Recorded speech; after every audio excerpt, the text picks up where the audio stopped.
Welcome back, What's up, everyone. everybody? It is the Whoa, who's hosting here? we didn't coordinate this. You can host. Well, welcome back, everyone, to the night shift, where we are proving once and for all that a weekly Deadlock show can, in fact, pass the number 30. ZP here with Jake, and Jake, this is shaping up to be one of the most interesting days of Deadlock we've had between EU and NA. Yeah, I mean, the field has been about as competitive globally as we've ever seen, really, in competitive Deadlock. And I think it couldn't be coming at a better time, right? Things stabilizing just a little bit after that huge patch we got, a few weeks ago. And now another big balance patch for the teams to sink their teeth into. Just a lot of opportunity for some of these up and coming squads to make their mark. And I mean, NA in particular is crazy. Like, there's 4 teams that really all could be serious contenders. There's been a lot of weeks we've invited teams where it's like, yeah, maybe they'll be competitive, right? We never thought they would win. In NA, it's like, dang, we really want to invite 4 different teams all at once. And so, yeah, super exciting moment, especially NA. But even in EU, having Abrahams on the outside looking in is a crazy spot to be.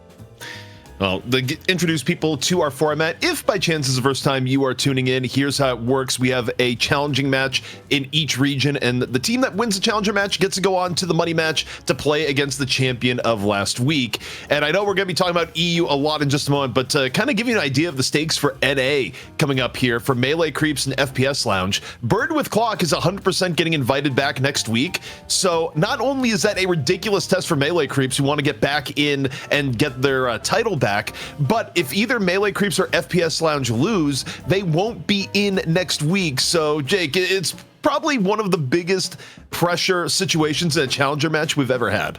Yeah, and to add on to that, right, you've got FPS Lounge, who's coming in newly signed to an org, right? Like one of the few teams in Deadlock right now that actually has that kind of support behind them. Ton of pressure to show up here in a best of 1. So yeah, I mean, there's not going to be any room for mistakes in that one. For all the teams in NA, it's going to be kind of a crazy week. EU at the same time, though, Leviathan has started to make a little bit of a run of things, right? Defending a few times in a row now and starting to look like a really strong contender. Abrahams hasn't been able to crack the code for a few weeks now, which is kind of a crazy spot for them to be, considering how recently they were just running the table. I mean, they had what, like a 15 streak, something insane, not quite as much as Melee Creeps, but enough where it's really shocking to see them not even making it to the money match necessarily.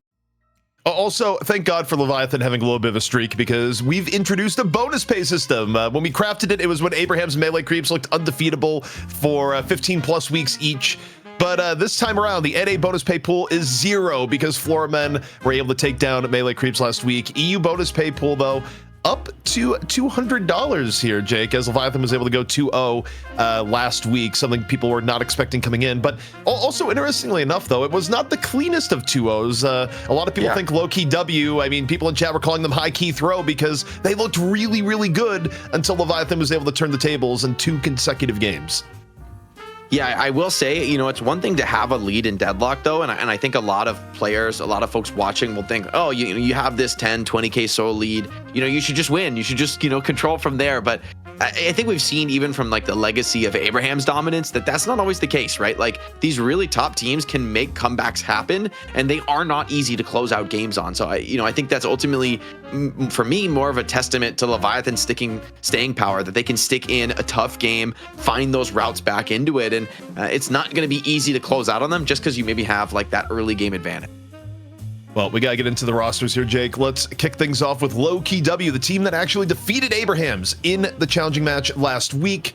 A team that has been on the rise. And I mean, realistically speaking, when you look at this team, they are definitely stacked with talent. One of the most notable names, of course, Listic, going back to the Buff and Jor's era along with Obakim. But other players have really made their name known in recent times, whether it be Empty Dreams, who was playing more playmaking heroes like Pocket. Pocket's kind of in between. It's not like a true pick hero, but more finesse skill heroes. And now is more their M1 relative to other things. And now also Maza G, who looked really good. First time we were really noticing him make a splash, Jake. Yeah, it's great to see, some new players teaming up with some veterans to build a squad that could really give a test. And I mean, once again, I think Abraham's, it's it's a tough spot to be in for a team that has won so many times in a row, that came to expect winning, to almost see it as inevitable. To take a couple of tough losses back to back can really send you reeling, right? And so for a team like Lowkey W, where they're a little bit more of a newcomer to this kind of success and trying to make their name at the top, I don't think they have the same weight of expectation on them here in the BO1. So definitely eyes on Lowkey W. They were great last week, but they need to earn another chance into that money match if they want to take on Leviathan. And of course, the opposition, Abraham's, a team that really does need no introduction if you've been following Night Shift for any amount of time. But if you've just been following the last 3 weeks, you may go, hey, what's the deal with this Abraham squad? Well, you're talking about the most seasoned team in EU at this point, the longest lasting after Buff and Joyers ended up falling to pieces. And a team that in many respects is basically a super team, whether it be some of the best support play in EU, courtesy of Saint, the playmaking that you get out of both Demov and Hoot, where, their skill, Jake, I really feel like comes through anytime we have a big hero drop and you go, oh yeah, of course Hoot can already play the brand new hero at a high level. It makes perfect sense. But, both Demov and Hoot just seemingly making the impossible possible in terms of just knowing exactly the limit for how to dive, get out alive. And then in frontline, I mean, Together, we had a period that was about maybe 6 months long where Together did nothing but play Shiv and was also really good at it. Yeah, definitely interested to see, what some of these players make of some of those recent tweaks, balance patch wise, and maybe they allow players like on the Abraham's team rather to really show their success, their ability to adapt. It's also just going to be, I think, a little bit more chaotic. I think there's a little bit more of a room for creativity and to try to push some vision, some strat that you just believe in on the match. The patch notes are not as big as the one we recently got, but you think like pound for pound compared to pretty much any other competitive multiplayer game that you would look at right now, it's a big patch. Like even this smaller, secondary follow patch is still pretty significant. And I think quite a few heroes could be maybe rising or falling on the priority chart.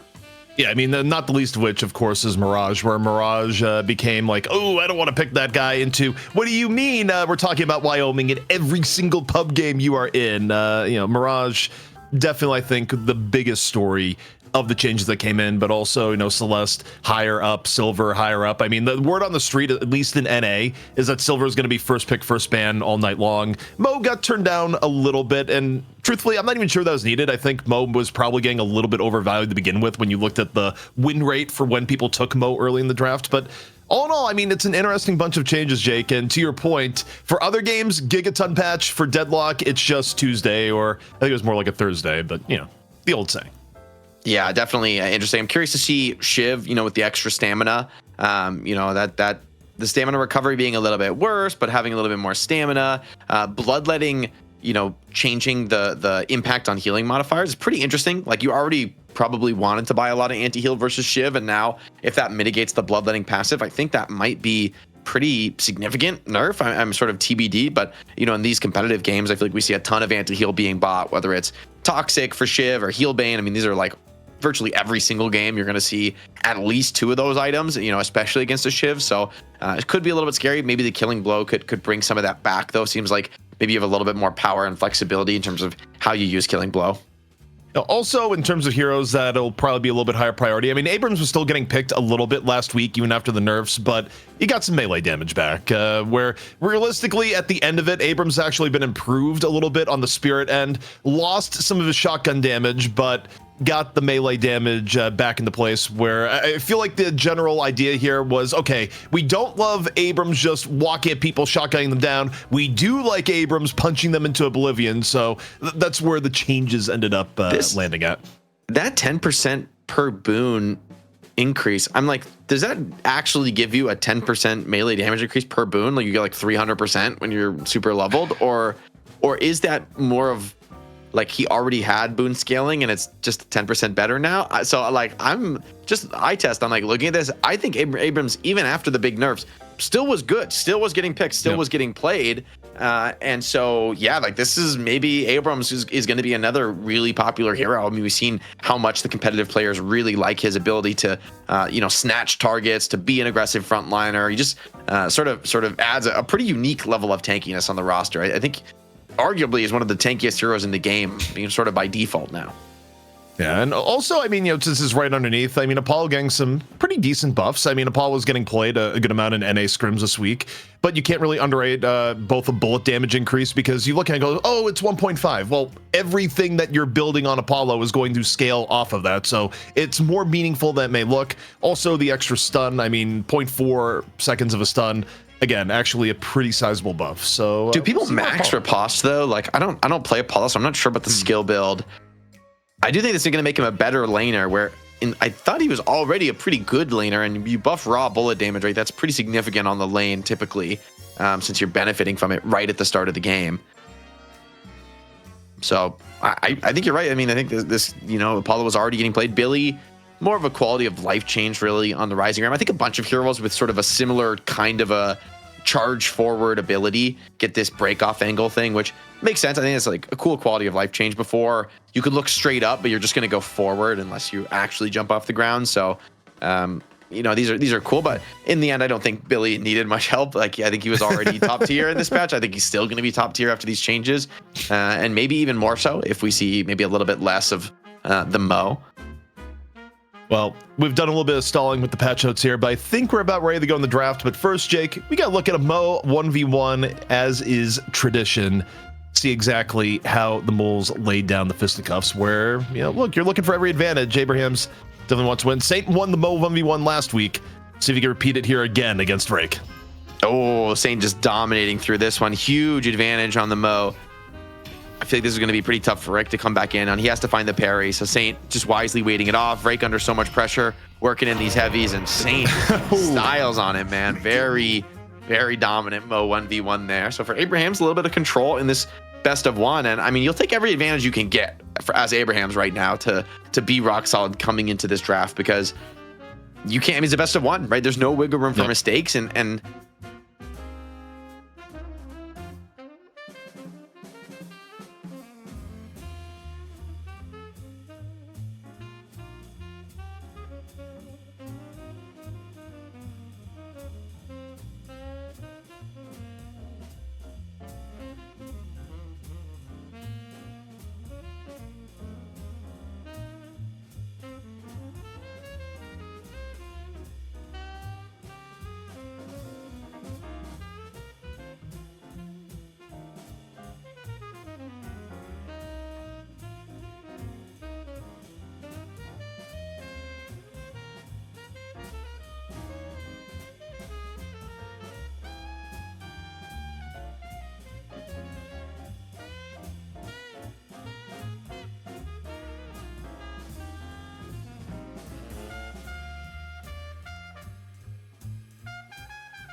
All right, we're back. We've been unsilenced waved, as it were. But who knows for how long? I bought Dispel Magic. We're good.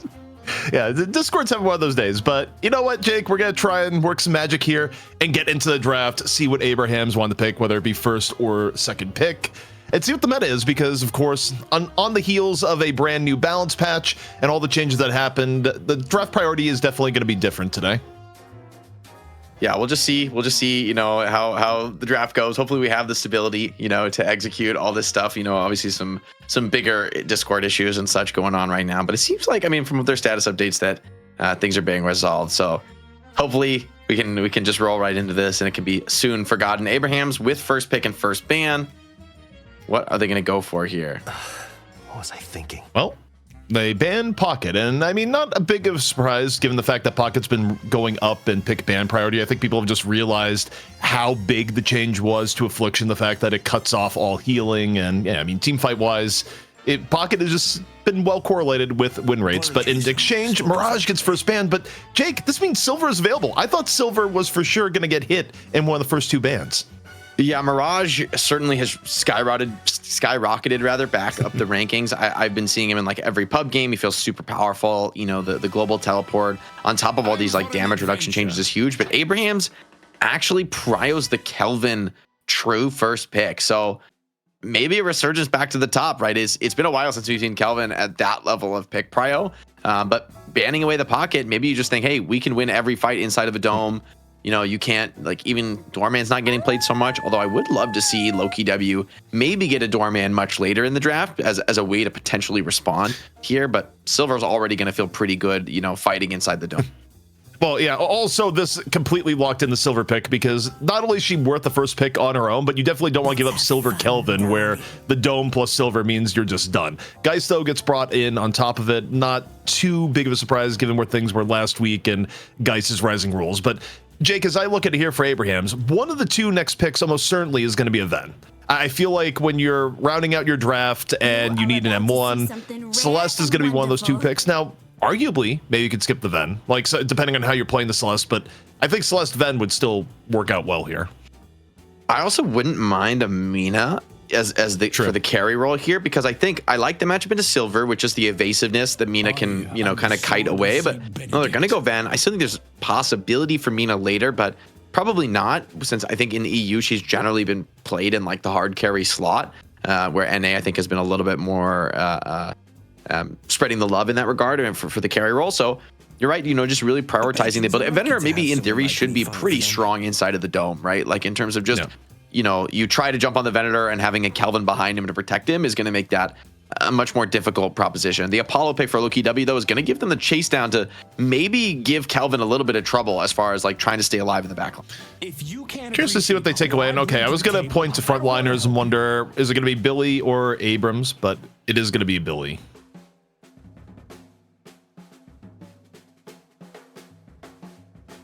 Yeah, now mid-stage bans. Billy out of the field for Lowkey W. Maybe they feel like they already have the frontliner in terms of Silver, and so they want to take away the Billy. I'm almost surprised to see that Billy ban, though, because I would have thought Lowkey W would have wanted to pick the Billy, like right here in this spot. Maybe they go for something like an Abrams, though, with some of those buffs, maybe bringing him back up to par. Keeps coming. And there you go. Yeah, and I was going to wonder, it's like, okay, do you want to go that heavy? You already got the guy Silver. But in this case, Abrahams now is finding themselves in a spot where you don't really have that much in the way of frontline left. I guess wherever you rate Shiv right now. I think Shiv is still probably pretty good, barring the bloodletting changes being a little bit more severe than we may have anticipated. Yamato, of course, also an option. So that's where they're going to go frontline-wise. Shiv's still an outside possibility. But if you're Abrahams, I don't think you need to pick it right now. You know, you have, at this point, Paradox is what I would say. You need some form of pick, or at the very least, pick is usually favored, and Paradox is still at the highest level of pick. And yeah, they're going to go for the Paradox. Yeah, you just want that initiation. I mean, a Taz is one of the top players, I think, on this character. I also kind of like it with the rest of the draft they have. They really are needing some hard catch, right? With Venator and Yamato, like, they really have, I mean, they have the control they have is like Kelvin doming you and slowing you, but you need something more solid, especially for characters like Apollo and Silver and even Abrams. Like, besides Geist, the entire draft so far from Lowkey W has great escape tools. So for Abrahams, I'd even like their sixth pick to add even more lockdown, even more catch to secure some of these. Do they haze? No, they beam up. I was going to say, is that for going for pick, like haze ult, it may be a little bit more gimmicky in pubs right now because people are worse about stopping it, but like the idea of proximity pick haze still could be a thing. But no, Bebop is still getting picked. Even in NA scrims, we're seeing a lot of Bebop getting back into the mix. Abraham's, though, going to finish up here with a GT, and, you know, not too surprising at the very end. Yeah, this is a comfort pick, right, for Hoot. I mean, he's so sick on the GT. It's hard to really doubt him. It's a little bit of a scary GT game in my mind because maybe, you know, if you get Bebop hooked on this character, you're in a rough spot, right? You kind of get that. You don't really get that get out of jail free card, movement escape. It's probably not going to happen. If you get hooked in deep, you are going to be in a world of hurt. However, characters like Mina that lack some of the tankiness, guys who wants to play on low HP, the ranged, very high spirit burst, I think is quite nice on some of these characters, or against rather some of these characters. So I see the vision for Abrahams. They have a ton of huge spirit nuking between Yamato and Great Talon and Celeste. Like, it's a little bit scary for Lowkey W, but I also think Lowkey W have a really devastating, like, run you over comp. And so ultimately for Abrahams, I think the Kelvin pick is going to be crucial. Like, Kelvin's game, his ability to turn around some of these fights when Lowkey W's frontliners initiate, and for Yamato and Venator and Celeste, like, are they strong enough to threaten those things without the dome, or are they going to be too reliant on their Kelvin? So I think both teams like showing the experience. They look like solid drafts to me, and I really think this one is going to come down to the execution. I think both have set themselves up for success. Taz Paradox versus who do you think plays the Bebop for Lowkey W? Is it? Let me look here. I'm gonna look at the roster again and see if that triggers where what it would be here. I mean, probably overseas is oftentimes on front line. It could be Psy. Like overseas had a period of playing Bebop if you go far enough in the back, but I would guess with their current comp, it's probably going to be Psy. Wait, isn't that wait, what am I saying here? Leviathan? Yeah, that's Leviathan. Lowkey W. Is it Drake plays their initiators? Drake was on Lash last or maybe time Mazag, right? Who's their newest addition? No, it'd be Mazza G. Yeah. Mazza G. Yeah, Mazza G was playing pick. He was on Paradox before. He was also on GT one game. So yeah, Mazza G is going to be on the Bebop. In fact, I think he played Bebop last week, now that I think back on it.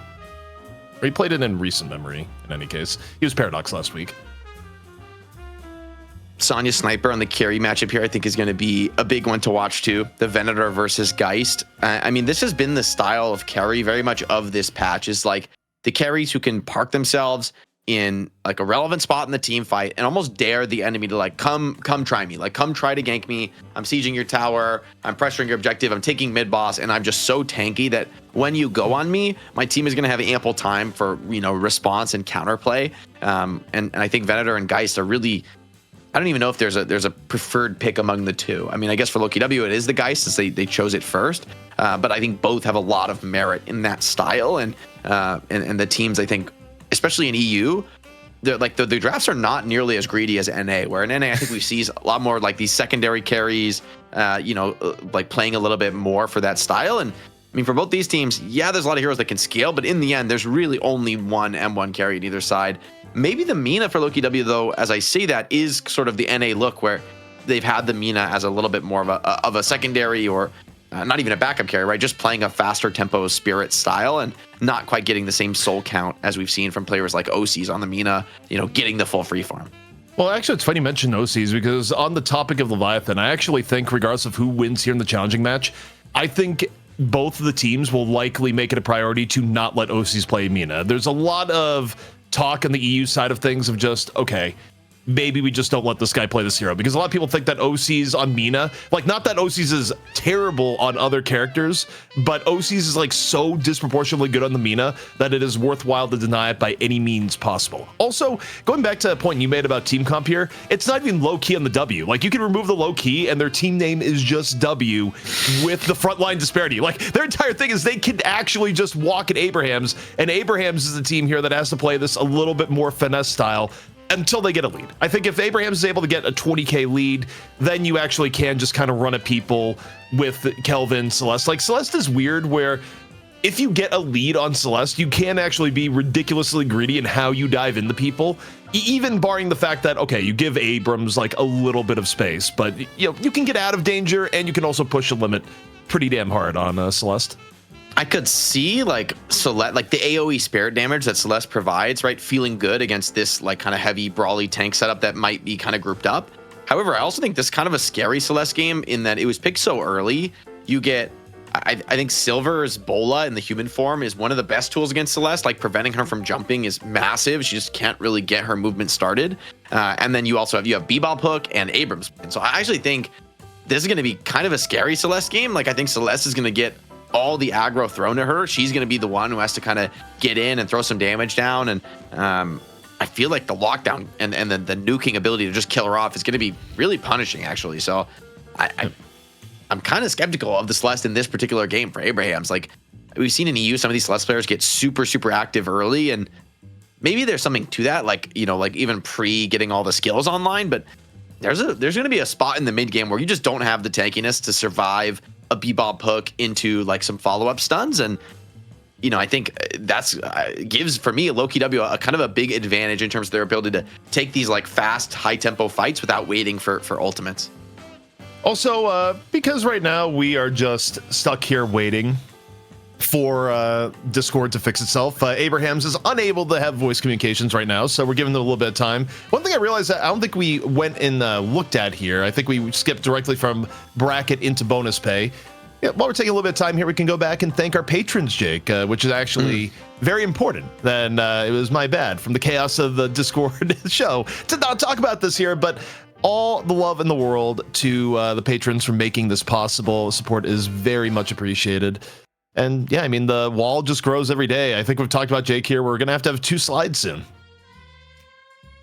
Yeah, it's massive. I mean, this community show, right? And hopefully we have some cool new stuff to announce that we can't drop just yet. But it's the Patreons who've done so much to keep us going this far, right? And all of you supporting not only on Twitch but also on YouTube, and just overall, like the community around Deadlock has been so strong, and the game has, I think, like developed into esports so quickly, right? Like feels like just the game has that in its DNA, and the community has like we could be running this Deadlock night shift competition. We could be trying to make the esport happen, and like we could have done everything right, and we could still be in a much weaker place if the community just hadn't been so huge and supportive regarding this, and like donating to the prize pool every week, keeping the lights on here at DLNS. It makes a huge difference.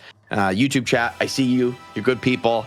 Maybe we don't give you guys enough love, but whether it's our YouTube members or our Twitch subs, it all comes together. We basically plow all the money we get back into the business, the ability to keep running more shows, and hopefully, exciting stuff to come, TBD.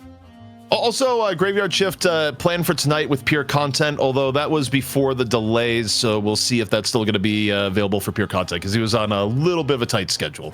Also, to give you an idea of where we're at Discord-wise, we have found Abraham's a home on our public Discord server in a channel we have now made private, is now giving them voice functionality. That is the state of Discord right now on this day, March 25th, 2026. I don't remember the last time Discord has had like a crazy outage like this. It's kind of wild. You think like the level to which everyone in the game community is on Discord now. Like it's like the voice of choice in like pretty much every esport is my understanding. Like that's pretty much what everyone uses now. So it's kind of wild to see this, like the level of expectation that the community has to keep the service up and running. It's kind of cool though that it exists in the first place. Kind of reminds you, some of the great things we have available to us in gaming these days. Also, we hear you. We will be getting Preds up shortly for those who wantonly want to just throw your channel points in support of either you. And wait, I just heard join. I think you're back. Okay, it was me leaving, but I left for only a split second. No one can tell the difference. Yeah. So, I mean, who you got in this one, ZP? Like, I actually think this one is genuinely, I think this one's a coin flip. Like, if there's somebody on like 40%, I'm going to bet my channel points on them just because I like those odds. Like, I think this one is going to come down to that execution, and it seems like players are ready. We're doing our game start screen, so you got to believe we're going into game soon. To answer your question, I think Abraham's. I would be shocked if Abraham's lost 3 weeks in a row, or at the very least lost back-to-back challenger matches, even though I have all the respect in the world for how well Lowkey W has played the last few weeks. Surely, Abraham's does not have the slump continue that severely. So, you know what? I'm not going to say all in, but I'm dropping half my channel points in Abraham's. That's how it has to be, Jake. Insider trading here on the night shift. ZP just exposing himself like a member of the U.S. Congress. See if that's going to be enough to give them the confidence over the line. Yamato in the mid. Oh, it's dropped to the heavy melee on the Bebop. Did I just see that? Was that a heavy? If so, that's kind of a wild one from together. You don't really see that much at this level. No one expects the heavy melee at that point. It's like, what do you mean I had to be prepared to parry? Just like, what are you doing? I feel like 6 months ago, that was like every lane, people were going over those, and then people like really, slowed down on that in a huge way, recognizing the risk you take is just way too big. It's too easy to parry. But hey, man, you're not ready for it. In theory, you should be able to react. But if you just don't think that it's ever going to happen, you might just not be in the headspace for it. Also, in terms of lane combos, I actually really like the lane that Abrahams has on the right-hand side, the Ven Kelvin lane. Like, I've inadvertently played that a decent amount recently, and that lane is strong. Like, the actual mechanics of it, I think, just naturally work out where you get a little bit of extra sustain. Kelvin's still able to set people up, or rather set Ven up for, like, favorable gut shots. It works shockingly well. Let's get a little bit of poke here in mid, Apollo, in off the flawless advance. All right, the spirit nuking in this lane is kind of massive. Like, now that I see it, like, Apollo is like every skill is a nuke. Bebop has some pretty powerful damage, and Yamato is a character that really wants to play around those slashes, right? And get some of the lifesteal up. Here we go, Bebop getting a big steal. What a parry onto Hoot. The counter parry, though, comes in together. Wait, it's a burger box for the ages right now. Together, maybe getting the worst of it. And the health advantage really started to pay off for Apollo and Bebop. And it's a double kill in the mid lane. Obakim. Absolutely stunning. Wait, hold on. Hoot's still here. I thought he was down. I thought he was already dead. I think he will be now to the bomb from Maza G. But what a start for Bebop. Getting some of those bomb stacks up super early into this one. Just unlock your future sight there, Jake. You're seeing a few seconds in the future. Off on the other end of the map, another parry coming in. Zebov, though, the one who parries but gets parried in turn. The burger boxing just continues over the entire map. What has happened to EU in just 1 week? As Obakim way overstayed his welcome to pretty annoyed Yamato, courtesy of Together. It's actually big for Together. Getting that counter kill. When you counter kill like that, you'd actually tend to be ahead even after dying because you kill somebody who's at a higher net worth. And he even gets a small camp to add on to it. So that kind of saves the mid lane in a way, right? If Obakim were able to like restore his resources there and kind of come back into it, would be super scary. But for Together, the importance of the early dominance on Yamato, you know, always something we talk about here on the night shift. And especially important that he's able to get that counter kill and keep the lane in contention. I was talking with Lightbringer a little bit about Yamato and her current form, and the one commentary that Lightbringer had on Yamato was the idea that the hero is really like more stuck in the you need to get ahead more so than she's been in the past. Like no one likes mediocre Yamato. Like you're not going to have impact on the game. You actually do have to get over farmed more so than the norm for other characters like in similar roles. So if you're Abrahams, Together getting rich has to be part of your game plan. But it's also kind of interesting, though, Jake, because Together normally isn't the get-rich guy. Like, he's playing Yamato more pure frontliner. Yeah, some of those early kills could end up paying pretty big dividends. We see a bit of a trade coming off in the side lane. Paulo's here, though, interrupting the 2v2 and adding a bit of roam power, but has to just repulsed out of there. Recognizes that there's just a little bit too much pressure, and Yama's even here for the counter rotate. So Together keeping up this pace. Big power slash connects onto Silver. That could set up for a kill here if you have a little bit more follow-up onto Cosmetical, and D-Mob is going to grab that one. See if Geist and Apollo can respond back.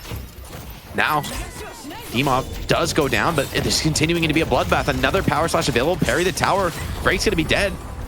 And with an ultimate to spare as well, he could continue this one. It looks like he will. He's going to full commit here. A little bit of a misgrab, though, on the tower.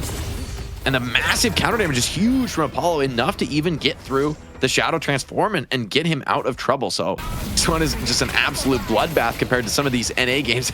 Nice and slow in the early games. Look, if you didn't tell me the region, and this was 2 or 3 months ago, and you said guess EU or NA, I would say that this was been an NA game. Like absolutely 100% verified NA. EU I swear normally wasn't playing like this.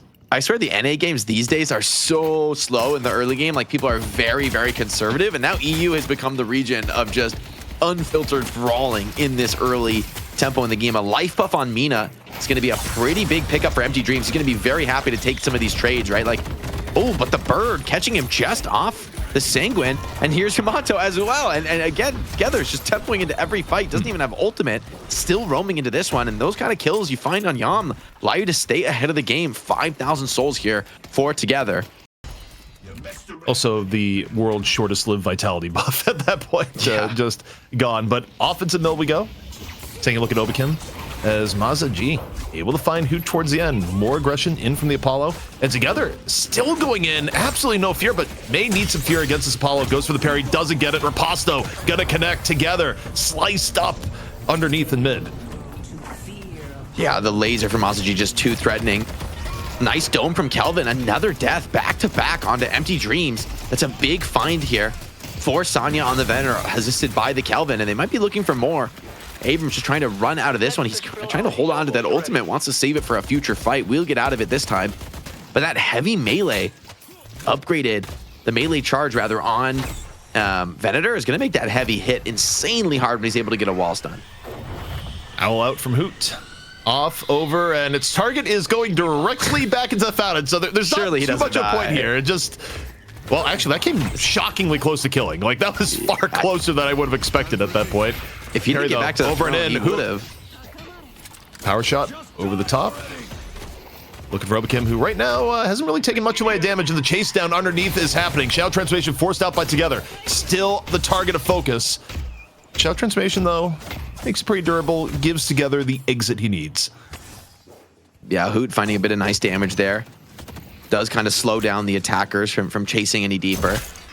Completely even soul status right now, ZP, despite the craziness of the early game. Both teams really evenly matched here. Venator finding a little bit of room to farm, and the threat of the hooks from Maza-G is very real as he grabs the slowing hex. It's going to get him up to the spirit spike. Already has 2 levels on the bomb, so this Bebop's a pretty significant damage threat here in the early game. Definitely looking for him to get active and find some of these kills. We used to always think of Bebop as really this crucial high-tempo early game hero. And I think that's still true to some extent, right? Like, especially when you go for the spirit spike first, you kind of need to be finding these kills, and it looks like he's going to go looking in. But it's actually already a brawl in the mid. Fighting all across the map. Celeste under massive pressure has to just full run out of this one.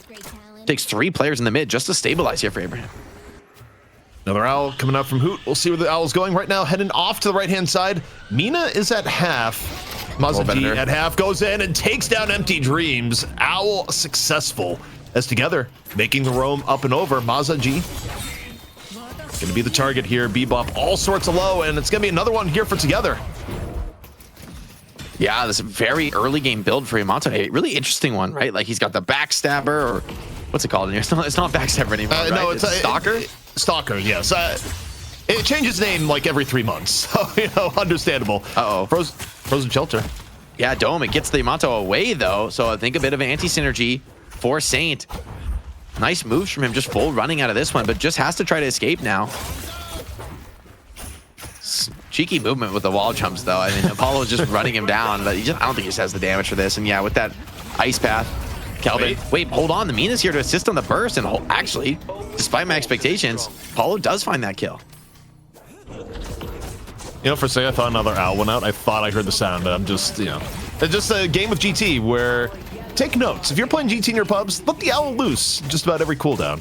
Hoot's going to be coming back up, and I guarantee you a bird's going to be in the air in the next 20 seconds, but won't be in time to save this Guardian, that's for sure. D-Mob finds Cosmetical there. Owl's out. I think he's just going to try to use it to assist this push on the mid lane. Might even just hit the tower with it. He's going to nuke onto Maza-G, put a little bit of pressure down there. He's not going to mind this too much, but it will secure that mid lane Guardian take. So a bit of map control advantage now for Abrahams. I mean, look at soul allocation. It's kind of interesting. Obikim has had a very, very good game so far, and it's kind of where you want your Apollo to be. Apollo can be way more aggressive with a little bit of a lead just by the nature of how his kit works out, but by contrast, also been pretty good for Together. Off onto the buffs, Task getting caught 2 seconds before buff spawn. All this for a movement buff, swiftly picked up by Silver. Both teams jockeying in and around the urn. D-Mob able to find Obikim, both down 1 here so far. And up or the top, Maza-G, we'll see where he goes for. Hyper Beam likely about to be used in or the top onto the urn, forcing Saint away, but not before Saint's able to pick up the urn. Yeah, and if Saint just gets out of here, they're going to be pretty happy with this trade. I think that's going to be the call here. Wait, as I say that though, hold on. I think the urn snatched back into chaos there by Abrams. Bird could come and knock it out of his hands. Likely will. Maybe they're going to look for actual finished kills though, as Taz finds the Silver. Bird could come in. It's going to clear, I think, a couple of those creeps as well as stunning Maza-G, but this may be a free dunk for Abrams, which I think even with some of these deaths, it justifies it for Lowkey W. Those 3,000 souls are going to be nice, and it's only Hoot to try and hit a melee here. Ooh, he's going to go for it. Oh, and it does get knocked out of his hands. Hoot in a really rough spot, but hold on. Flying up into the air, dodging that Abrams pin, and now inside the Kelvin Dome, even the parry, it's not going to be nearly enough. Listic overwhelmed here. Talil-san proc now, held up, gonna put a curse in on Taz, but the urn dunk does come through. Another parry onto Apollo. This fight going entirely in Abrams' favor right now. It's Cosmetically here on the Silver, does find Hoot, but they're just begging for scraps now. I think 3 or 4 deaths in that fight already for Lowkey W. Abrams also claiming the urn, and now they're looking for more. Thinking about taking this tower and maybe even going for a dive on this Geist, though Vrake with the ultimate maybe is going to be dissuaded from that. Just seeing the mechanics of that last fight, I really do see the vision of the first pick Kelvin, because not only is Kelvin best friends with the Silver, both in disabling people and getting people in the dome. See a quick little hook here on the Paradox, though if you're Paradox, not could be ultra afraid, but you're a little bit more afraid. Listic coming in later into the fight. Hyper Beam, kind of ambitious towards the end, and it said Listic now looking to get away as Abrahams reconvenes. But the finish point I was saying before is that I think Kelvin not only works as an impediment to Silver, but is also a best friend to Silver. So if you're not getting the Silver yourself, going to Kelvin first actually makes sense because it makes the enemy Silver less good. And if they don't pick the Silver, you get to pick Silver and have it be awesome. All right, we're right back into this. Bird immediately contacts there with the Bebop. I don't know that's going to stop them from stealing away the Sinner Sacrifice. Nice little find there for the Bebop as we get a tip from Mr. Wizard TV. Thanks for the $5. Straight to the prize pool, guys. If you do ! donate, we crowdfund the prize pool. So that all goes straight to the players. We don't mess with those donations at all. Straight into the prize pool, giving these players a reward for the incredible entertainment they put on for us week after week. This one is shaping up to be, I think, going quite deep into the late game right now, ZP. I mean, two teams just like back and forth brawling, no soul lead at 12 minutes. It's kind of crazy, right, that it's this close. It's kind of wild with how back and forth the fights were that we've just ended up at this sort of stalemate position. Now, things to keep an eye on here. The biggest one is Empty Dreams is starting to get a bit ahead on the Mina, and we've seen enough from OCs to realize just how painful that can be when a Mina gets ahead on farm. The other thing of note, I mean, it's just a kill streak at the moment. It's, 12K's average farm. When you talk about players for Abrahams that have gotten them through tough times, Dmov basically top of the list. So putting Dmov on a character that in theory has some of the highest skill expression in the game in Celeste, I do wonder if we're at the beginnings of Dmov just did everything sort of game. Yeah, it makes a lot of sense, I think, for his style as a player to be so skilled on the movement and to, have a lot of that individual agency. Going to put some harassment in on the mid lane. It's going to create a little bit of space, and even just pushing this wave out could be good, but there's a lot of Abrahams players here. They could be looking now for some chase down kills. Bird is going to connect, but Abrams with that reactive barrier is tanky. And Listic's just out of there. So 4-player rotation plus the Bird from GT not finding a kill is actually pretty painful in that moment. A lot going to be dependent on next urn up in 1 minute. See if Abrams is able to find a pick between then. I mean, swap is up. And Taz right now, off to the right-hand side. There's a chance for a pick here on the Empty Dreams, but Empty Dreams already on the way out. Meanwhile, Hoot in some real danger, caught by Maza G. One way to stop the constant onslaught of the Birds. Yeah, this is a scary game for GT. Like, you are just going to be food for any of these ganks that do end up connecting. Mina now in the sights. She does have a debuff remover, but the swap pulls her out of the TP. It's going to be a little bit scary. You're up to the high ground, but that's right into the waiting arms of Dmov. You're really desperate to find this kill in the Empty Dreams, but I think the Sanguine may have just gotten him out of trouble, and now baiting that rotation is enough space to allow you to pressure this Walker. The Kelvin Dome comes out from Saint. It's going to slow down this attempt. Italia Losan ready to punish. Force to profit before that Walker stun comes down, get a couple curses in, but Lowkey W maybe getting routed here. ZP, they will be able to get the Walker, but now you're just in desperation mode on Obakim, looking for this counter kill on the Taz. Obakim dies maybe a longer spot time too. Gets parried. Saint sees it coming, punishes the light melee. Still reasonable amount of HP. Owl coming in from the outskirts. Hits two. Together though is actually feasting this fight. Second kill here so far, but now Obakim needs one more shot. Finds Taz on the back end side. No one really wanted to go in after the Apollo, and Obakim bides his time, finds the Paradox at the very end. Bit of gun buff heading Listic's way. 84K to 86K, Jake, before it's all said and done. But if you're Abrahams, rather if you're Lowkey W, you're happy to get the slot. Yeah, I mean, honestly, the Walker souls were more valuable than I expected, right? Despite some of the kills going against them in that fight, they get enough done, they stall enough time, and they're farming efficiently enough where it actually comes out positive for them in the soul count. On top of that, like you mentioned, having that Walker, rather that slot from the first Walker is always a nice one. Not sure who's going to be really build limited by it just yet. I guess no one's really going to be like too upset about it, but it's in those next like few thousand souls where a lot of these, characters that want to get maybe all three of their 4.8K investment spikes really like having that extra slot. Off to mid lane we go, and all sorts of pressure here on the break. Still a swap up, but no opportunity to use it. The burst damage far too high. But while you're getting that pick, you give up urn. On the left-hand side, Abrahams just decided, you know what, we're going to play for picks instead.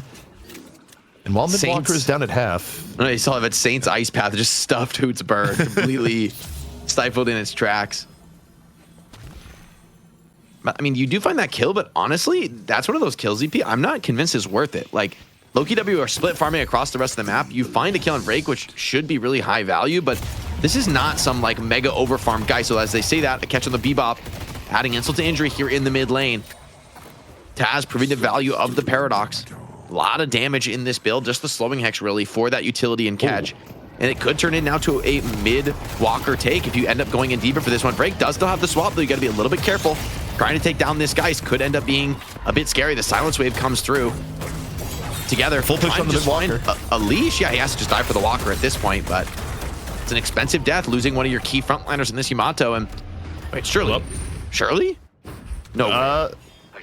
No Shirley found, as it turns out. How the hell did he get out? Okay. Okay, not entirely. Cosmetical finally does chase it down. It just takes longer than expected. Another skirmish taking place near the buff. Sanya right now under the gun. You're Ven, though. You're not really that mobile. You're really going through every movement trick in the book. And here's the downside, though, Jake. The forcing mid this early is that you set up the other team to go for mid boss. Now, at 17 or nearly 18 minutes, this is a very early attempt to go for mid boss. Like, this is risky, especially because Together and Sane are about to be back up. Your damage is the highest, and so far it's straight into a big skirmish. That's a big hook. Pulls Sanya down the stairs into the depths of the fight. Mazaji, massive pickoff, taking off one of the strongest fighting members of Abraham's. Still, it costs him a bit of time. Lowkey W, low HP on a lot of players, and Abraham's still poking from the outside in. Mina, your highest net worth player here on the side of Lowkey W, super low HP. And GT looking, has Owl available, wants to be able to find some of these burst finish kills. Together takes down Cosmetical. The Bird could get a good connection there. It's good enough onto the Apollo. Should be able to finish him off as well in this second floor. A nice parry. Slows down, but seems to be inevitable with the Kelvin Dome. It's just too hard to fight through. Abraham's getting back up. This is a massive resource gain from Saint. And Lowkey W, as the dust settles, they got to fall back off at this one. Pretty scary now. Are you going to go for these final rejuve contests? Now the shoe is on the other foot. Mazaji might be coming with a hyper beam. We'll see. If you have to reorient. I think at this point you realize you may be giving up some of the rejuves, but either way, both teams are in. The parry attempt is in. It is full-on assault onto the rejuve. All rejuves gonna be had by Abrahams. They lose 2 instantly. And now we'll see how the rest of the fight takes over. It does look like Lowkey W is trying to get on out. Pressure now in on the Empty Dreams. Gets swapped back down. One Sanguine charge already used. So Mina, as evasive as she is, in all sorts of danger. Power Slash gonna connect. And will the finish be there? You just need a little bit more, and nope, Empty Dream's not getting out of that one. What a well-played fight there from Abraham's. Lowkey W, a little too hasty, trying to force that mid-boss. Abraham's poking from outside. Hoot got a lot of value, big damage in that fight from the high ground. Hoot, though, does lose the last rejuve charge. Silver maybe looking to continue to chase this one down, but Hoot, the movement is too good. That superior stamina gets him out of trouble. So the soul advantage has flipped towards Abraham's, but I think for Lowkey W, in the end, the fact that they're able to take all those rejuves off in the the moments after the mid-boss fight is going to mitigate their losses pretty significantly. Also, though, because the rejuves are off the board that early, I mean, we have such a long period of time in the game with mid-boss not being a threat, and neither team actually having the rejuves on top of it. Where normally a lot of your time in between mid-bosses is eaten up by the fact that one team has rejuve. No rejuves, and still 5 minutes until mid-boss is a thing, so it gives you a very unique slice of Deadlock gameplay where the consequences for a neutral fight are not what they otherwise would be for 20 minutes in. Catch on the Listic, though, could open things up for more damage. Lowkey W, still some players caught in this fight here on the left side. Taz looks to be in a little bit of trouble. The laser over the top from Mazaji, but it seems like with Cosmetical falling back on the Silver, Abrahams are going to be happy to just take that earn control and fall back. You get the kill on the Listic as a nice little bonus prize. Lanes are pretty rough right now, though, for Abraham. See if that leads to a second Walker potentially going down. Geist baits some of those mortars to an awkward position, and it's going to exit out of this side angle. But Hoot's thinking about going for a chase down. Not just thinking, Hoot looking for it actively.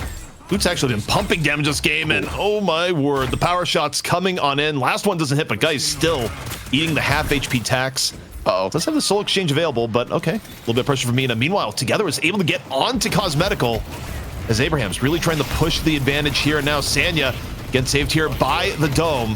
Gutshot was already used here early on. Decent amount of damage, Dome or not, but now Sanya turning the tides. Mazaji super low, looking for any way up. And your bebop, your hitbox. Nah, you're not getting out of that one. But Sanya gets hit by Listic, who enters fight a little bit late.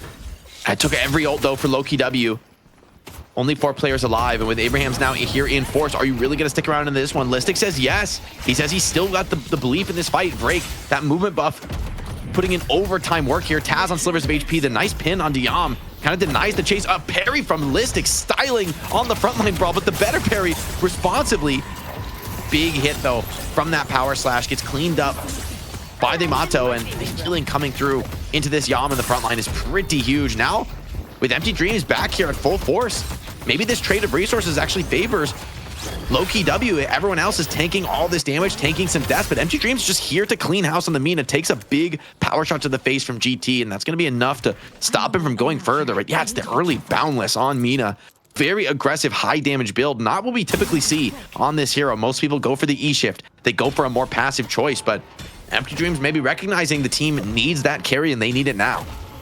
I think it makes sense given the team comp they're in. I mean, who else is going to be dealing that level of damage? Maybe, you'd look to the Geist, but in this instance, Break is not the most farmed individual for Lowkey W, so it's not the type of game right now where a Geist is going to be taking over the way that she could if she had higher level farm.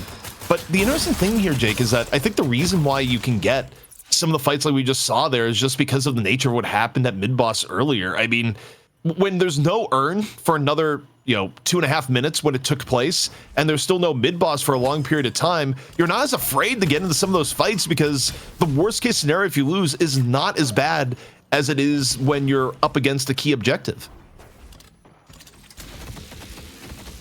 Yeah, definitely. Still feels like anybody's game, man. Like, with the way these fights are going, a couple Boundlesses have been picked up for Lowkey W. Very curious to see Empty Dream's next item buy. I think that's going to be pretty significant considering his farm level. And Geist, long way to go, right, before you really feel like she's at the level she wants to be. I mean, no kills on the Geist, just not having exactly the game she's hoping for. Typically, we talk about Geist as this hero, 40k souls, right, who's just taking over the game, but your ability to frontline without that kind of a net worth is far reduced, especially considering the level of damage coming in from the Abraham's comp. Sonya on a much more comfortable level here on the Venator. I actually think when you look at it, even though the aggregate lead is less than 10k, I think Abraham is playing at an enormous advantage right now. When you look at the overall farm that Dimov and Sanya have, and the fact that Drake is relatively poor by comparison, I think Lowkey W is so incredibly reliant on either Cosmetical or Empty Dreams going wild in some of these team fights. And the fact is, Cosmetical is going to be running the Kelvin obstacle course for the most part. So yeah, all you have to do as Abrahams to win these fights is apply good pressure to Empty Dreams, and that's probably all it's going to take. It's yeah. I think you need to find a pick on this Kelvin, right? Like that. Remember, thinking about the past, right? What we've seen against some of these Kelvin comps is the super investment in silence waves, like 4 of them, and you just chain silence the Kelvin and kill him in the fight. Although, maybe that's not as prevalent as it once was, silence waves is making a huge resurgence as an item. And so, especially in this game, I think you really need a lot of silence waves on Lowkey W for a lot of these kills could come in. Bird coming in, looks like just a wave clears. Maybe a contest in the mid. Yamato going in deep, does cap a silence wave, but has Dispel Magic, playing with confidence right here. A second wave, maybe more from the Nox Nostra. The damage comes in, he's forced to Shadow Transform, but already quite low. Still fighting around the Kelvin. You wonder if you really want to commit into this. The healing is good, but it's not good enough to keep together up. Lowkey W may have found their mark in this fight. The heals are good, but this dome about to drop. Lowkey W still healthy, still 6 players alive. The laser over the top from Maza G forces you down under into cover, but it's not enough. Obakim still finds that kill, and Abraham find themselves in a full retreat here, ZP. Sonya grabs a huge one back, though, with the final shot of the Iridomini. That's a backbreaker, Jake. Everything in that fight had actually gone really well for Lowkey W. They got the engage they want, but Sanya Sniper lives up to the name, lands a crossbow shot on the Mina, just enough damage to take down Empty Dreams, and that is brutal given Empty Dreams' level of importance for Lowkey W doing things right now. So even with 2 kills, the end result is way more bittersweet than Lowkey W would have liked. Yeah, mid-boss spawns, you're holding the urn. I mean, honestly, given this Abrahams, I wouldn't be shocked if they kind of go for something on mid-boss. GT is going to even clear out this left side wave.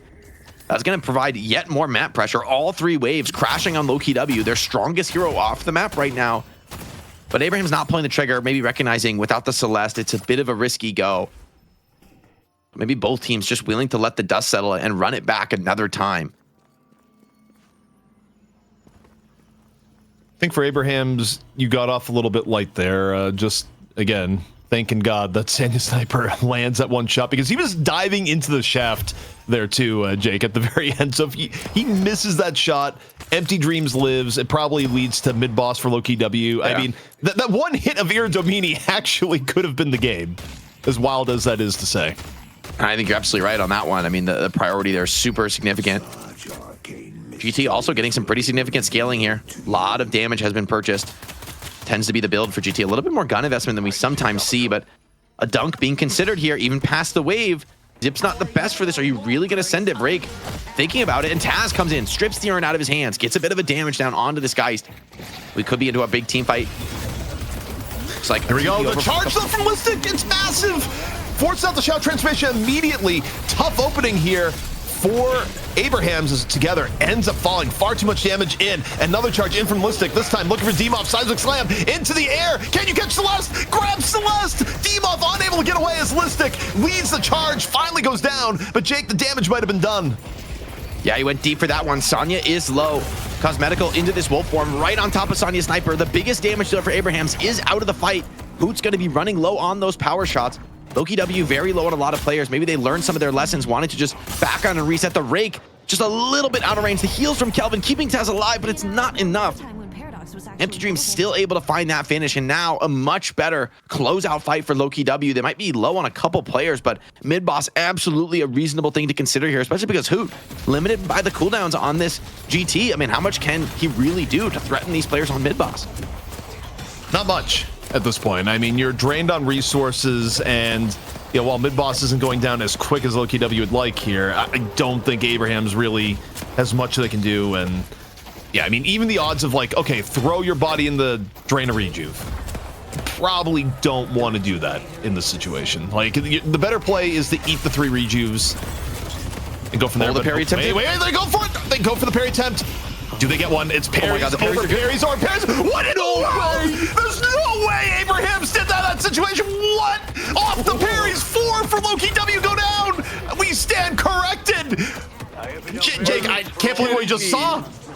Are you actually kidding me, ZP? That was a terrible scenario. They get triple rejuve into a massive team wipe. Hoot gets a triple kill. Saint dropping the Mogged in chat. It's hard to disagree. What the hell was that? That is one of the most insane turnarounds on the mid-boss we have ever seen. Abrams refusing to be kept out here of the money match, and now Listic in no man's land. I think he's dead to rights here. The whole team is going to be swarming him. This is the last kill to be found on the map. He has no business in this one, and it turns into a complete team wipe. Every single player on Lowkey W in the respawn, a free map to be taken here for Abrahams, 2 walkers to be claimed, a massive jungle behind that. I mean, the game could be over, ZP, right? We need a replay. Jake, we need, like, if we had a free cam replay, I don't know if we have one. Like, my job was actually dropped. I will say, Saint went in for like an early parry on Kelvin, and I was looking, I'm like, oh, he's just feeding. Like, there's nothing, like, that's not gonna work. And then Together came in with the Swift Strike and grappled all the way into the rejuve, and I believe got some parries that led to the actual snatch. So it was like they almost like feinted the parry with Saint just kind of like running it down, and then Together came in for the real parry, the one that they actually intended to secure the rejuve. Hoot was there just dumping damage from range. Counter kill though onto Sonya would be a nice way to start a bit of a comeback, but that shotgun slowing the death down. You're chasing for just a rejuve charge here. This is a little bit scary. Some more shots missed, and Venator is going to be happy to respawn here with players coming in to bail him out of this one. Demoff commits the Shining Wonder. Cosmetical just has to try and get out. A pause from Obakim. Pretty inopportune time for some of these Lowkey W players as they try to plan their retreat. Demoff dropping the WTF after, but okay, we need to look at here. Can we get a chance for a replay? I looked at the stream, which is on delay, to see what had gone on there. But yeah, Saint got the miracle parries, and while everyone was stunned, like actually everyone was stunned, you basically had Saint spamming parry, and Hoot was just dumping damage into all of Lowkey W. Like, Hoot's damage stats from that one fight alone had to be obscene, but we're back into the fight. Up and over, Bird into Yamato, into Dead Together on the finish that Hoot sets up, and now the chase down as Lowkey W. I mean, mentally, I'm not even sure if they're there right now, Jake, after how they got to this situation. Yeah, Abraham is absolutely smelling blood in the water. It's a life buff Apollo, pretty tanky, but this would be a lovely kill to find. One of the best heroes are harassing you while you're trying to take those shrines, and now he's going to be off the field. Shrines on the menu. Lowkey W, 3 players alive. You have the Bebop, but I don't even think you could finish your plate if you do get a hook into Fountain. Together, going straight for those shrines, recognizing this is their ticket now back into the money match, and an Abraham's team that looked to be in a pretty rough spot at the start of that rejuve now finds themselves potentially back in their rightful space, competing for the top slot in EU. Lowkey W, things were looking so good for them, but one errant mid-boss where Abrahams pulls the impossible has put this game in a very, very different spot. First stage patron about to be dropped. Abrahams decides that's enough for now. Nursing a significant lead on the way back out. Still about a minute left on Rejuve. I think here you stay nearby, Jake, and you wait to see if Lowkey W makes a mistake, because then you can just end the game, and that's exactly what they're looking for here. The re-engage while they still have Rejuve. Can they get a pick? They want to find these catches. They do get a swap, but I don't know what the hell happened there, but he gets hooked in, actually. Listic is super low, though. The re-engage looks good right now from Abraham's task, pulling a lot of attention to himself on this Paradox. Gotta watch out for the threat of the Patron. For now, though, Abraham's just focused on the kills, but it's not going spectacularly for them. They've only found the one break on low HP, but he just lives on the guys. If he can find a swap here, they could really turn things around. Big laser over the top from Maza G. The artillery piece in the back line doing enough. Only one Rejuve remains. Taz and Hoot both incredibly low. Still a fight to be had here. Another deep hook from Maza G. This time onto the Paradox. The Kelvin Dome, though, saves Taz, and Yamato committing in, doubling down under the Patron. It's going to be enough. Lowkey W, 4 players have to make this hold. Abraham's going all in with the player advantage, but with the health bars dropping, Lowkey W now struggling to stay in the pit. The Shining Wonder isn't maybe going to be enough. Maybe you don't even need any more, though. Break is down, and yes, eventually, Lowkey W just running out of gas now. Abraham's hard-fought battle, but eventually they get it over the line. Unbelievable Rejuve fight. I mean, of all time, absurd Rejuve steal. Lowkey W, they are going to be on tilt for days after that. So Together got there. By the way, like I'm thinking back in my mind, Together got there towards the very end, but most of that was engineered between Saint and Hoot. It was Saint parrying and Hoot dealing the most absurd damage ever thereafter. The two-man team that bought enough time for Together to get there, and I mean, 4 people just straight up died to the damage post parry. I'm still processing, Jake, how Abrahams won this, but won it, they did. That's not even proper English. That's how shocked I am. I was convinced they wouldn't even attempt the contest CP. I was like looking at the game state, and I'm like, this, you're down 2, everybody's up for Lowkey W, they're healthy, they have their skills, like, you don't contest this. I mean, just, you know, Abraham's on a different level, man. We got to check out some of these replays, check out some of the highlights, as this game was just absolutely back and forth, right? For the first 20, almost 30 minutes of the game, right? It was still incredibly even. This one's got to hurt so bad for Lowkey W, and for Abraham's, a new lease on life for our many-time champs. It is kind of interesting, though, is that if you're Abraham's, are you happy with the way you won this game? Given the fact that they were the perennial champions for so many weeks, they made some really bad mistakes to get to the point that they needed a miracle mid-boss play. And yes, they got the miracle mid-boss play, but I feel like if you're Abraham's, you're upset that you were in that situation to begin with, because they were at a really good game state. They had a lead. They had a better scaling comp, and they were just in really bad spots that Listic was able to punish for some of these bigger fights. I agree. I mean, I think for Abraham's, it's like, it's not the way you would want to win. You want to have like a nice tactical outplay, win your lane, snowball the game, full control, but it feels like EU is way too competitive for wins like that to be realistic. Right, with how closely matched the teams are, people have really caught up to the dominance that Abraham's once showed. And maybe, you know, this reality now is you're going to have to be able to clutch out these incredibly difficult mid-boss fights. You're going to have to be able to find those perfect parries in a moment of desperation. That to just have like a dominant snowball win isn't realistic anymore at this level of play. Man, I'm just thinking there, like, as I drop the MVP recommendation, but how many other two-man heroes could have done what was just done? Like something like Doorman maybe could have engineered a steal. I mean, you know, obviously Door in the cart, but that was interesting because it was basically successful parry into Hoot dropping a thermonuclear bomb onto the mid-boss pit, which killed 4 people pretty much outright. Like, the amount of damage Hoot did there, Jake, was unreal.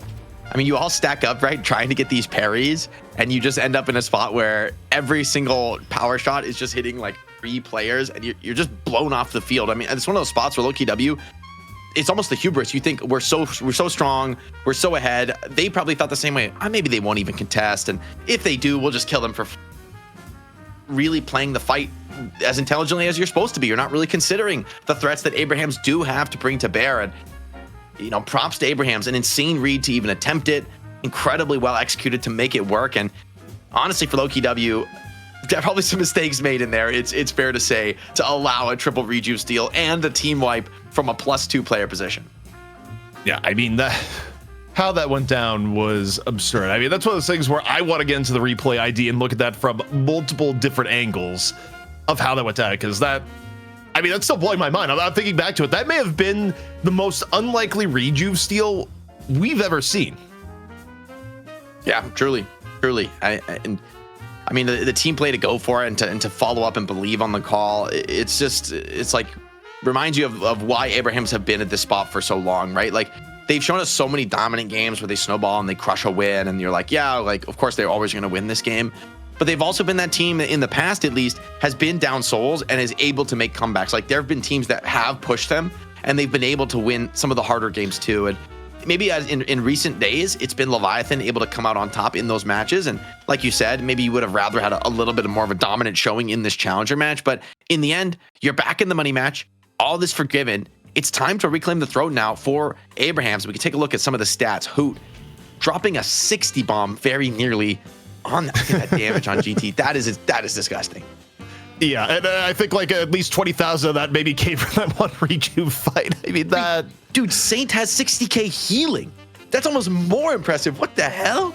Saint, yeah, actually insane Kelvin stats. I know the guy. I mean, 60k is absurd, even on Kelvin. That is out of control. He's doing he's doing equal damage to the top damage in the entire server on healing on Kelvin. Like, raw stats, Kelvin is like carrying this game. Also, I think when people wonder how did Abrahams have such a long streak to begin with, I think what it comes down to is that for as much as we sing the praises of a player like Dimov, right, just being able to be, you know, one of the most impactful players around, they can do this from multiple different positions. And in this case, it was the Saint and Hoot show in this game, you know, overall too, not just the rejuve fight, but also the rejuve fight. Man, that one is going to be wild. I'm really curious to see how Abrahams go into the next one. I'm pretty sure they're going to be trying to pick Kelvin some more, though, because, wow, like, the stat line, the way those team fights felt with how powerful the Dome was at turning around engagements, I understand why they first picked the Kelvin. I was a little uncertain about it when it came out, but it looks very justified given these stats from Saint. Also, people asking for mid replay. So apparently the play was so impactful, it broke the replay machine in the middle.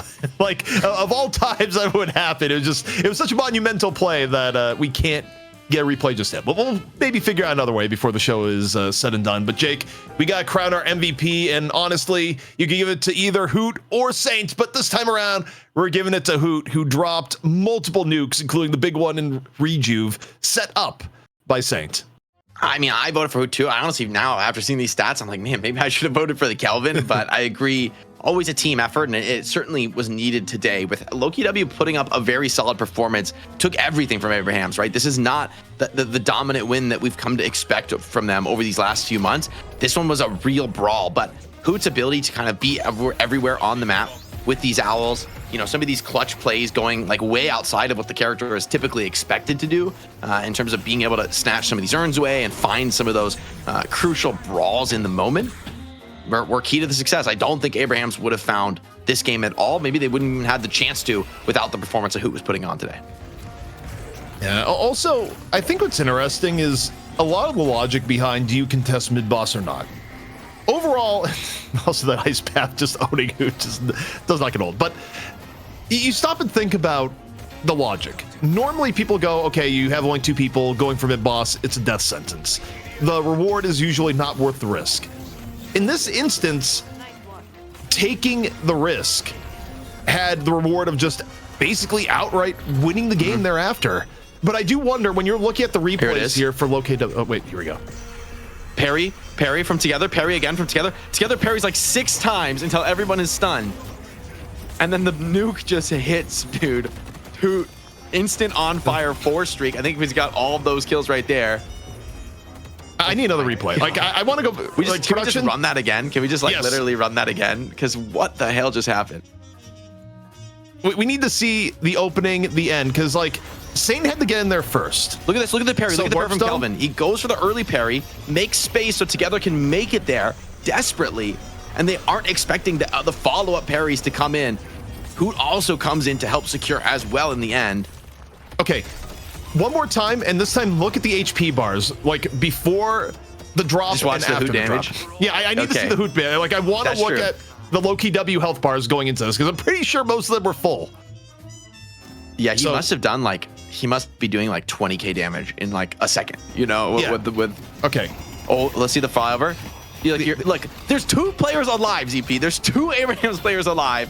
If you're Lowkey W, you're already talking about the money match. You're like, we got this. We got this region clean. No problem. Yamato spawns now. Straight zipping down mid. Okay, we're actually in the replay. This is a doing it live moment. All right, slow down a little bit. Like, give us half speed. Look at the HP. HP bars, I'm watching them. Boom. Oh my god. So he point blank birds them too. So it gets the executes. And then on top of that, I didn't even realize it. Hoot probably got like 50 spirit power from that fight, right? Like think about that. He got an instant 30 spirit power permanent from that triple kill.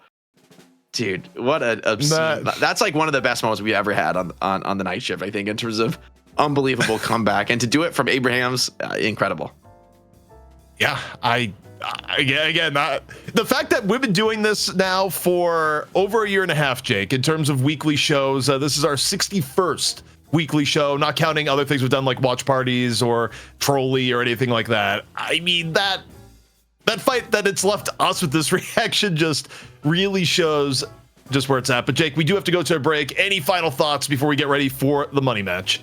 This is incredible. Abraham's dopamine at an all-time high, but they're gonna have to settle down. Like for Leviathan, you know, it's a different animal, different beast. Now that they've won a few weeks in a row, they've settled at the top here of Europe. And for Abraham's, they don't want to be on the outside looking in anymore. They're gonna need to have, I think it's fair to say, a stronger game than this game. I don't know that this would be enough to win against Leviathan and how consistent they've been. So really excited to get into our money match, and we'll see you guys right after this quick break.